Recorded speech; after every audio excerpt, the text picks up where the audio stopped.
दोस्तों, मैं हूँ आदित्य और मैं आज अपनी ही लिखी जज्बात सुनाने आया हूँ।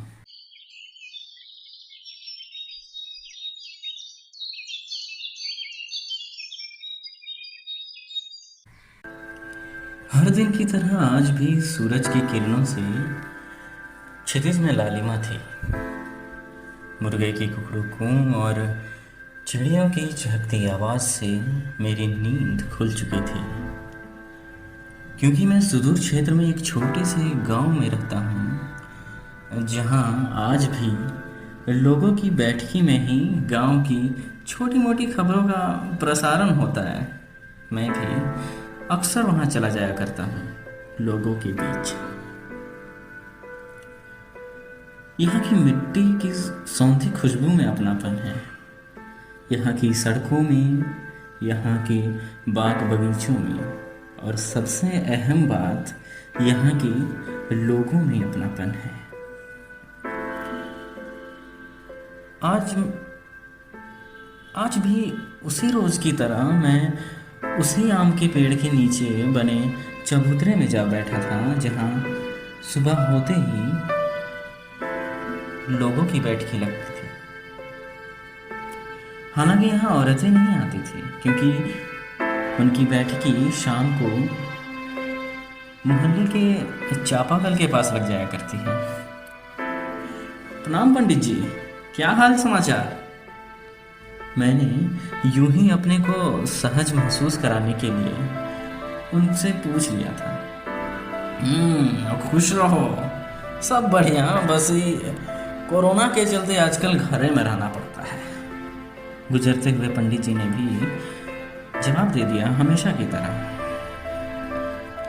चेहरे में मुस्कान लिए मैं वापस अपने घर की तरफ बढ़ने लगा। रास्ते में गोपी काका की खटाल से 1 लीटर दूध लेते हुए सड़क के किनारे उन हरे खेतों की हरियाली, जिसमें कुछ में तो सिर्फ घास थी लेकिन काफी सुंदर लग रहे थे, को देखते हुए अपने घर में लौट चुका था। घर के खपड़े और धूस वाली छत की छेद से आती सूरज की रोशनी एक टिंडल इफेक्ट सा कुछ दे रही थी। उस टिंडल इफेक्ट में छोटे छोटे धूल के कण इधर उधर भटक रहे थे, भाग रहे थे, मानो वो भी बेचैनी में हो मेरी तरह। जैसे जैसे दिन चढ़ता जा रहा था, मेरी मनस्थिति और उस रोशनी की जगह भी बदलते जा रही थी। मैं खुद के सच को झुठला रहा था। मुझे यकीन नहीं हो पा रहा था कि मैं सिविल सर्विस के इम्तिहान में फेल हो गया था। मैं यह बर्दाश्त ही नहीं कर पा रहा था कि जिस पिता ने सरपंच जी के सामने छाती ठोक कर कहा था कि मेरा बेटा इस बार अफसर जरूर बन जाएगा, उन्हें मैं ये कैसे बताऊं कि उनका बेटा, जिसने 10वीं में तीसरा, 12वीं में 7वां और IIT के एंट्रेंस में 10वां रैंक लाया था, और वो बेटा इस राज्य स्तरीय इम्तिहान में फेल हो गया है। मेरा मन कोलाहल से भर चुका था। मैं अवसाद से घिरता जा रहा था। अब कुछ करने को जी नहीं चाहता। मैं बर्बाद हो चुका हूँ। मैंने खुद से कहा। जिंदगी और मौत के बीच जूझती मेरी सोच में बार बार जिंदगी हार जा रही थी। मैं इस जीवन को ख़त्म करने की सोच रहा था कि तभी माँ ने आवाज़ दी, खाना लगा दिया है, आजा खा ले।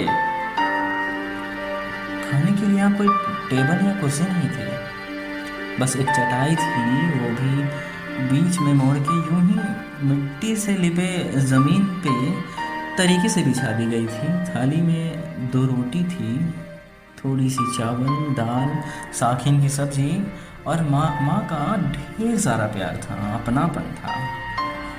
तभी टीवी पर सुशांत सिंह राजपूत की आत्महत्या की हृदय विदारक खबर आई। मेरी सोच को और भी ज़्यादा बल मिल गया था, क्योंकि उसके पास तो सब कुछ था ना, धन दौलत शोहरत सब कुछ। वो मेरी तरह फेल कभी नहीं हुआ था। एक बार भी अपने माँ बाप के बारे में नहीं सोचा। माँ ने शोक और बेबस माँ की भावनाओं से कह दिया। जो व्यक्ति अपनी सफलता की निरंतर श्रृंखला में असफलता को स्वीकार नहीं कर पाया, वो सफलता के लायक ही नहीं है। पिताजी की एकाएक आवाज़ आई। उस आवाज़ ने मुझे उस अवसाद भरे डिप्रेसिंग दुनिया से निकालकर ममता और वात्सल्य की दुनिया में खींच लाया था, जहाँ सब कुछ अपना था और हर तरफ अपनापन। मैंने मुड़कर उन्हें देखा तो उनके हाथ में अखबार था और उनकी नज़र मुझे देख रही थी, मानो मुझे आश्वस्त कर रही हो कि उन्हें सब मालूम है और उन्हें मेरे की मेहनत, मेरे लगन पे गर्व है। उन्हें मुझ पर भरोसा है कि फिर से अगली बार ट्राई करना है। इस बार नहीं हुआ तो क्या हुआ, अगली बार ज़रूर होगा। कुछ ऐसा विश्वास दिलाना चाहते थे मुझे। तभी टीवी पर सुशांत सिंह राजपूत के फिल्म की एक क्लिप आई। हम हार जीत सक्सेस फेल्योर में इतना उलझ गए हैं कि ज़िंदगी जीना भूल गए हैं। ज़िंदगी में अगर कुछ सबसे ज़्यादा इम्पोर्टेंट है तो वो है खुद ज़िंदगी। मेरे मन का विचार तो बदल गया था, लेकिन एक सवाल उत्पन्न हो गया था जो मन को कचोट रहा था कि सुशांत सर, आखिर क्यों? बस इतनी सी थी मेरी जज्बात की पोटली।